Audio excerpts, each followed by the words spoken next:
Righteousness for the kingdom of God. धार्मिकता परमेश्वर के राज्य के लिए क्यों ज़रूरी है और कैसे धार्मिकता हमें अपने जीवन में रखनी चाहिए। तो आइए अपने वचन में अपने इस और किसके जीवन में हमें देखने को मिलती है। तो हमें धार्मिक होना क्यों ज़रूरी है या फिर हम धार्मिक होके क्या करेंगे। Praise the Lord people of God and welcome back to my channel. I hope आप सब अपने घरों में अच्छे होंगे, स्वस्थ होंगे और परमेश्वर को अपने जीवन में प्राथमिकता दे रहे होंगे। तो आइए हम आज एक बार फिर से परमेश्वर का धन्यवाद करते हैं कि उन्होंने मौका दिया कि मैं इस वीडियो के थ्रू आपसे बात कर सकूं। तो आज का जो हमारा टॉपिक है वो है righteousness for the kingdom of God. धार्मिकता परमेश्वर के राज्य के लिए क्यों ज़रूरी है और कैसी धार्मिकता हमें अपने जीवनों में रखनी चाहिए। तो आइए अपने वचन में अपने इस वचन को सुनने से पहले हम प्रार्थना करते हैं। धन्यवाद धन्यवाद धन्यवाद करते हैं हमारे समर्थी जीते हैं तो हमेशा आपका धन्यवाद करते हैं प्रभु जी, हर एक आशीषों के लिए, बरकतों के लिए प्रभु, जो आपने हमारे जीवन में दिया और एक बार फिर से मौका दिया प्रभु कि इस वचन को हम सुनने वाले हो सकें। पिता परमेश्वर, जितने भी लोग इस वीडियो को देखें, इस वचन को सुने प्रभु जी, आप आशीषित करिएगा प्रभु जी, हर एक के जीवनों को आप छुइएगा प्रभु। मेरे हृदय के विचार, मेरे मुंह के बोल प्रभु जी आपको महिमा और आदर दे सकें। पिता परमेश्वर, इस प्रार्थना को आप लौटे पुत्र हमारे यीशु मसीह के नाम से मांगते हैं, आमीन। तो आइए हम देखते हैं कि राइचियसनेस या फिर धार्मिकता हमें वचन में से या फिर हमें बाइबल में से कहाँ और किसके जीवन में हमें देखने को मिलती है। तो मैं आपका ध्यान बाइबल में नूह की कहानी पर ले जाना चाहती हूँ या फिर नोआ की कहानी पर ले जाना चाहती हूँ, जो कि हम पाते हैं जेनेसिस 6 उसका 6 to 9, देन 13 to 14। तो उत्पत्ति 6 उसका 6 से 9, फिर 13 से 14। तो यहाँ इस प्रकार लिखा है, The Lord regretted that he had made human beings on the earth, and his heart was deeply troubled. So the Lord said, I will wipe from the face of the earth the human race I have created, and with them the animals, the birds, and the creatures that move along the ground. For I regret that I have made them. But Noah found favor in the eyes of the Lord. This is the account of Noah and his family. Noah was a righteous man, blameless among the people of his time, and he walked faithfully with God. इसका हिंदी में देखते हैं। इस बात से प्रभु को दुख हुआ कि उसने पृथ्वी पर मनुष्य को बनाया। उसके हृदय को बड़ी ठेस पहुंची। प्रभु ने कहा, मैं मनुष्य को पृथ्वी की सतह से मिटा दूंगा जिसको मैंने रचा था। मैं मनुष्य को, पशुओं को, रेंगने वाले जंतुओं और आकाश के पक्षियों को नष्ट करूंगा, क्योंकि मुझे इस बात का दुख है कि मैंने उन्हें बनाया। किंतु नूह पर प्रभु की कृपा दृष्टि थी। यह नूह के परिवार का वृतांत है। नूह भक्त पुरुष था। वह अपने समय के लोगों में सार्वजनिक निर्दोष था। वह परमेश्वर का सहचर था। आगे देखते हैं कि परमेश्वर ने नूह के लिए और क्या बोला। Genesis 6:13 to 14. So God said to Noah, I am going to put an end to all people, for the earth is filled with violence because of them. I am surely going to destroy both them and the earth. So make yourself an ark of cypress wood, make rooms in it and coat it with pitch inside and out. उत्पत्ति 6:13-14। परमेश्वर ने नूह से कहा, मैंने समस्त प्राणियों को अंत करने का निश्चय किया है। उनके कारण पृथ्वी हिंसा से भर गई है। मैं पृथ्वी सहित उनको नष्ट करूंगा। तू गोफेर वृक्ष की लकड़ी का एक जलियान बना, तू उसमें कमरे बनाना, उसके बाहर भीतर राल भी पोत देना। ये परमेश्वर का वचन है। परमेश्वर का धन्यवाद हो। तो आपने जैसे कि नूह की कहानी को यहाँ पे पढ़ा और सुना, तो आप जानते हैं कि जब परमेश्वर ने संसार को बनाया था, तो जब और ज्यादा मल्टीप्लिकेशन होने लगा, लोग एक दूसरे को जानने लगे। और अगर आप उत्पत्ति की किताब को स्टार्टिंग से पढ़ेंगे तो आप वहाँ पे ये जान पाएंगे, पढ़ पाएंगे कि उस समय वहाँ के लोगों के बीच में जो पाप था वो बहुत ज्यादा बढ़ गया। लोग परमेश्वर की बातों को ना मान के अपने पाप में डूबते चले गए। तो परमेश्वर को ये बात देख के और ये बात जान के बहुत ठेस पहुंची और उनको ये रिग्रेट हुआ, उनको ये दुख हुआ कि मैंने मनुष्य जाति को क्यों बनाया। मैंने मनुष्य को इतने प्यार से बनाया था, पर ये मनुष्य मेरी बात नहीं सुनता, या फिर वो उनके वचनों पे या फिर वो उनकी कमांडमेंट्स को नहीं मानते थे। तो परमेश्वर ने निश्चय लिया कि मैं इस दुनिया को खत्म कर दूंगा, मैं मनुष्य को खत्म कर दूंगा, मैं हर एक पशु पक्षी को खत्म कर दूंगा जो मैंने बनाया है। वरन वहीं आप नूह के बारे में देखते हैं, तो परमेश्वर को नूह के ऊपर दया आई, नूह के ऊपर तरस आया। क्यों? क्योंकि वो एक भक्त आदमी था, या फिर आप कहिए एक धार्मिक व्यक्ति था जो परमेश्वर के वचनों को मानता था और परमेश्वर के वचन पे चलता था। वहीं परमेश्वर ने उसको एक अधिकार दिया, उसको बचाने का अधिकार दिया और बताया कि तू कैसे बच सकता है। वहाँ उन्होंने उसको बोला कि तू अपने लिए एक जहाज बनाएगा और तेरे पूरा परिवार उसमें रहेगा, और कुछ हर एक जीव जंतु के 2-2 पेयर्स या 2-2 उनके पेयर उसमें उस जहाज में जाएंगे। तो आप देख रहे हैं कि नोआ से पहले भी कई व्यक्ति आए थे, कई लोग आए थे, कई लोग होंगे, पर परमेश्वर ने उसको इस प्रलय से बचाया। परमेश्वर ने चाहा कि जो नूह है वो बच जाए। क्यों?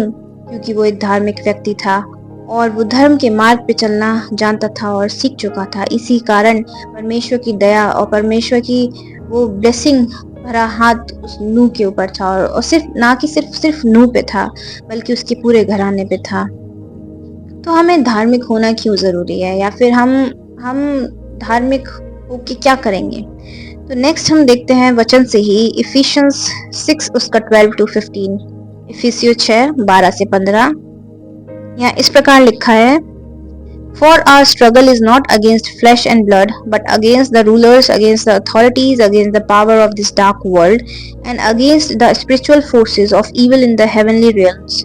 Therefore, put on the full armor of God, so that when the day of evil comes, you may be able to stand your ground, and after you have done everything to stand firm then, with the belt of truth buckled around your waist, with the breastplate of righteousness in place, and with your feet fitted with the readiness that comes from the gospel of peace। Ephesians 6:12-15। क्योंकि हमें निर्मनुष्य से नहीं, बल्कि वर्तमान अंधकार के अधिपतियों, अधिकारियों तथा महाशासकों से, स्वर्गीय क्षेत्र के दुष्ट आत्माओं से ही संघर्ष करना पड़ता है। इसलिए आप परमेश्वर के अस्त्र शस्त्र से सुसज्जित हों, जिससे आप दुर्दिन में शत्रु का सामना करने में समर्थ हों और अंत तक अपना कर्तव्य पूरा कर विजय प्राप्त करें। आप सत्य का कमरबंद कसकर धार्मिकता का कवच धारण करें और शांति का शुभ समाचार सुनने के लिए उत्साह की चप्पल पहनकर खड़े रहें। आमीन।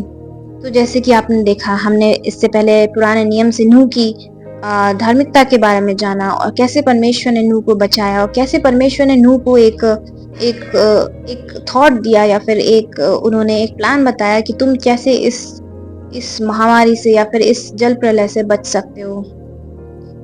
वहीं अगर हम नए नियम में इफिसियों 6 में देखते हैं, तो वहाँ इस प्रकार लिखा है कि परमेश्वर ने हमसे कहा है कि हमें धार्मिक होना है और परमेश्वर का अस्त्र और शस्त्र पहन के तैयार रहना है। क्यों? क्योंकि ऐसा समय आएगा, या फिर ऐसा समय चल रहा है जहाँ पे अंधकार की शक्तियां हमारे जीवनों में बहुत प्रबल होंगी, या फिर वो इस संसार में बहुत ज्यादा प्रबल होंगी। तो अगर हम धार्मिक हैं, अगर हमने परमेश्वर के उस पूरे आर्मर को, उस एक शील्ड को, आप जानते हैं कि जब एक योद्धा लड़ने जाता है तो उससे पहले वो एक पूरे कवच को पहनता है, सिर से लेके पांव तक वो अपने हर एक चीज को ढकता है ताकि वो प्रोटेक्टेड रहे, ताकि वो उसको कोई भी गोली आके लगे तो वो उसको छू के निकल जाए। ऐसे ही परमेश्वर ने हमारे लिए हमारे को ये बाइबल में इफिसियों में बताया है कि हमें क्या क्या आर्मर ऑफ गॉड या फिर क्या अस्त्र और शस्त्र हमें अपने जीवन में, हमें अपने शरीर पे पहनने, कि हम उन चीजों से बचे रहें जो अंधकार की शक्तियां हम पे प्रबल होना चाहें, तो हम कैसे बचें। तो वहीं उसमें से एक आता है धार्मिकता का कवच धारण करना। तो अगर हम धार्मिकता का कवच धारण करे होंगे, या फिर हम अगर धर्म के मार्ग पे चल रहे होंगे, परमेश्वर को पकड़े हुए हम आगे बढ़ रहे होंगे, तो ये शक्तियां, ये अंधकार की चीजें, या ये जो भी हम पे प्रबल होना चाहें लोग, वो नहीं हो सकते। तो what happens if we have righteousness? ऐसा क्या होगा अगर हम धार्मिक होंगे, या फिर अगर हम धार्मिकता पे चल रहे होंगे? सबसे पहला होगा, हमारी जो धार्मिकता है वो किस में फर्म है, या फिर हम किस किस लिए हम धार्मिक हो रहे हैं। In Christ, our righteousness is in Christ. इसके बारे में हम देखते हैं 2 Corinthians 5:21। God made him who had no sin to be sin for us, so that in him we might become the righteousness of God। मसीह जो आपसे अपरिचित ही थे, उनको परमेश्वर ने हमारे लिए पाप बना दिया, जिससे हम उनके द्वारा परमेश्वर की धार्मिकता प्राप्त कर सकें। आमीन। तो आप ये देख रहे हैं, इस वचन को अगर आप ध्यान से पढ़ेंगे और सुनेंगे तो आपको पता लगेगा कि इसमें क्या लिखा है, कि जो यीशु मसीह हमारे लिए इस दुनिया में आए थे, उसने परमेश्वर ने उनको एक पाप के रूप में इस दुनिया में भेजा ताकि वो हम सब का, इस मनुष्य जाति का पाप अपने ऊपर लें, ताकि जो हम मनुष्य हैं वो उसकी धार्मिकता को प्राप्त कर पाए।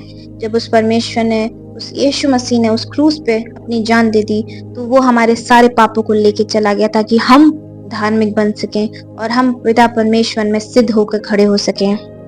दूसरा हम देखते हैं, अगर हम धार्मिक होंगे तो हम क्या करेंगे? We will walk in holiness, हम उसकी पवित्रताई में चलेंगे।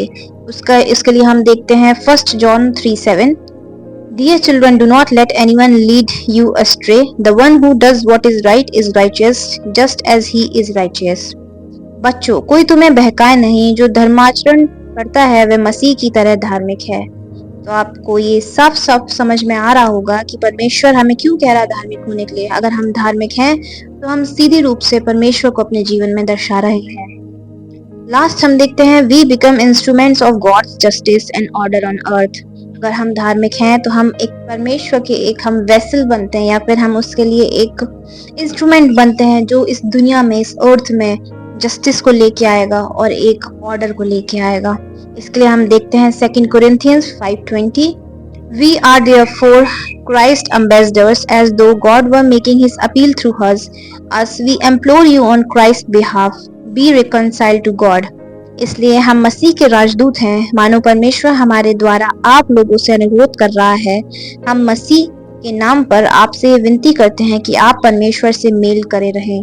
तो अगर आप और मैं आज धार्मिक हैं तो हम परमेश्वर के लिए इस दुनिया में, इस संसार में एक इंस्ट्रूमेंट की तरह काम कर रहे हैं। मीन्स अगर हम अपने जीवन को एक धार्मिक जीवन बना रहे हैं तो लोग हमारे जीवन को देख रहे हैं, हमारे कैरेक्टर को देख रहे हैं, हमारी हम्बलनेस को देख रहे हैं। और वो एक, जैसे अगर आप कोई किसी इंस्ट्रूमेंट को यूज करते हैं, किसी कीबोर्ड, किसी कैसियो को यूज करते हैं, किसी गिटार को यूज करते हैं, तो जब उसको बजाया जाता है तो उसमें से जो ध्वनि निकलती है, जो साउंड निकलता है, वो दूसरे को कानों को आराम देता है, दूसरे के कानों को एक जॉय और एक पीस देता है। वैसे ही हमारे जीवन है। अगर हम एक, हाँ, हमको परमेश्वर ने एक चलता फिरता इंस्ट्रूमेंट बना के भेजा है, तो अगर हमारे जीवन से धार्मिकता दिखाई देगी, अगर हमारा कैरेक्टर परमेश्वर में मिला होगा, अलाइन होगा, तो जो हमारे जीवन से बातें निकलेंगी वो एक ध्वनि के रूप में होंगी, और वो ध्वनि जो होगी वो परमेश्वर के लोगों को एक पीस देगी, एक कंफर्ट देगी और परमेश्वर के राज्य के लिए तैयार करेगी। तो आज आपको और मेरे को ये जांचना है, एनालाइज करना है कि क्या हम और आप धार्मिक हैं। अगर नहीं है तो आज भी टाइम है, देर नहीं हुई है। परमेश्वर आज भी चाहता है कि आप और मैं बचाए जाएं, ताकि जब वो इस दुनिया में हमें लेने आए तो हम सब उनके साथ जाने वाले हो सकें। तो आई होप आपको इस वचन के द्वारा परमेश्वर ने आपसे बात करी होगी। तो आइए हम प्रार्थना में जाते हैं। धन्यवाद धन्यवाद धन्यवाद करते हैं माँ समझ जीते पिता परमेश्वर। प्रभु जी, आपका धन्यवाद करते हैं प्रभु, एक बार फिर से इस सुंदर दिन के लिए जो आपने हमें इस जिंदगी में दिखाया प्रभु। मैं आपका धन्यवाद करती हूँ इस वचन के लिए जो मेरे द्वारा बोला गया प्रभु जी। जितने भी लोग इस वचन को सुने प्रभु, हम अपने जीवनों में पिता परमेश्वर आपकी उस धार्मिकता को पहनने वाले हो सके प्रभु, ताकि जब लोग हमसे मिले प्रभु, अन्य जाति हमसे मिले प्रभु, तो वो आपके साउंड को, आपके उस पीस को, कंफर्ट को, आपके पिता परमेश्वर उस जॉय और हैप्पीनेस को हमारे जीवनों से ग्रहण कर पाए, ले पाए पिता परमेश्वर। सच में प्रभु जी, हम आपके एक इंस्ट्रूमेंट बन के प्रभु इस दुनिया में काम करने वाले हो सके प्रभु जी। सारा आदर जलाल हमारे जीवनों से आपको मिले पिता परमेश्वर। हर एक जन जो इस वीडियो को देख रहा और देखने वाला है प्रभु जी, उनको ब्लेस करेगा, उनके जीवन से प्रभु जी आप काम करिएगा, आप बात करिएगा प्रभु। सारा आदर जलाल हमारे जीवनों से आपको मिले पिता परमेश्वर। प्रभु जी, इस प्रार्थना को आपके लौकिक पुत्र हमारे खुदा यीशु मसीह के नाम से मांगते हैं। आमीन आमीन आमीन आमीन। हालेलुया। Thank you Jesus. एक बार फिर से मैं परमेश्वर का धन्यवाद करती हूँ कि उन्होंने ये मौका दिया कि मैं ये वीडियो आपके साथ और ये वचन आपके साथ बांटने वाली हो सकी हूँ। एंड आई रिक्वेस्ट कि आप प्लीज इस वीडियो को लाइक करिए, शेयर करिए और इस चैनल को सब्सक्राइब करिए, ताकि परमेश्वर का वचन लोगों तक पहुंच पाए। And thank you so much for watching, and I hope आप परमेश्वर को अपने जीवन में प्राथमिकता दे रहे हैं और देंगे। And may God bless you all and shalom.